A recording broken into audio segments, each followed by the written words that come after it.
Hello welcome back. ഇപ്പോൾ കുട്ടി daily vlog കേട്ടോ.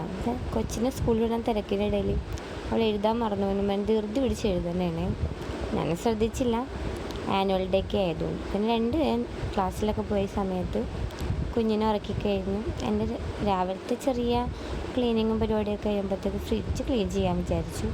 അപ്പോൾ നേരെ ഫ്രിഡ്ജൊക്കെ ക്ലീൻ ചെയ്ത് കഴിയുമ്പോഴത്തേക്കും 1 മണി കഴിഞ്ഞു. പിന്നെ എനിക്ക് വിശന്നിട്ട് വേണ്ടായില്ല. വേഗം ഞാൻ തക്കാളിച്ചോറ് വയ്ക്കാമെന്ന് ഓർത്തു. അങ്ങനെ അതിൻ്റെ പരിപാടിയൊക്കെ ആയിരുന്നു. വേഗം പെട്ടെന്ന് തന്നെ കുക്കറിനകത്തേക്ക് തട്ടിക്കൂട്ടി തക്കാളിച്ചോറ് റെഡിയാക്കി. വിശന്നിട്ട് വേണ്ടായില്ല. പിന്നെ 2 മണിയായി ചോറൊക്കെ ആയി കഴിഞ്ഞപ്പോഴത്തേക്കും.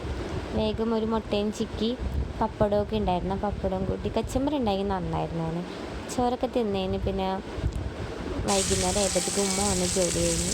അപ്പോൾ മീൻ കൊണ്ടുവന്നിട്ടുണ്ടായിരുന്നു. അപ്പോൾ അത് വെച്ച് കറിയൊക്കെ വെച്ച് കഴിഞ്ഞപ്പോഴത്തേക്കും പിള്ളേർക്ക് ചോറ് കൊടുക്കാൻ വേണ്ടി ഞാൻ അങ്ങോട്ട് പോവുകയായിരുന്നു. അപ്പോൾ പിള്ളേർ 3 പേരും കൂടി കളിക്കുന്ന സീനാണത്. കളിയൊക്കെ കഴിഞ്ഞപ്പോൾ ഞാൻ ചോറ് കൊടുത്തു. എല്ലാം കഴിഞ്ഞ് അവരവിടുന്ന് ചോറൊക്കെ തിന്നിട്ടാണ്. അപ്പോൾ കളിയൊക്കെ കഴിഞ്ഞ് സൈഡിൽ കൂടെ അവർ കഴിഞ്ഞപ്പോഴത്തേക്കും ഞാനും ചോറെടുത്തു, കുറച്ച് കഴിച്ച്. അപ്പോൾ ഇന്നത്തെ എൻ്റെ കുഞ്ഞു വീഡിയോ ഇഷ്ടപ്പെട്ട ലൈക്ക് ചെയ്യാനും സബ്സ്ക്രൈബ് ചെയ്യാനും കമൻറ്റ് ചെയ്യാനും മറക്കല്ലേ. Thank you.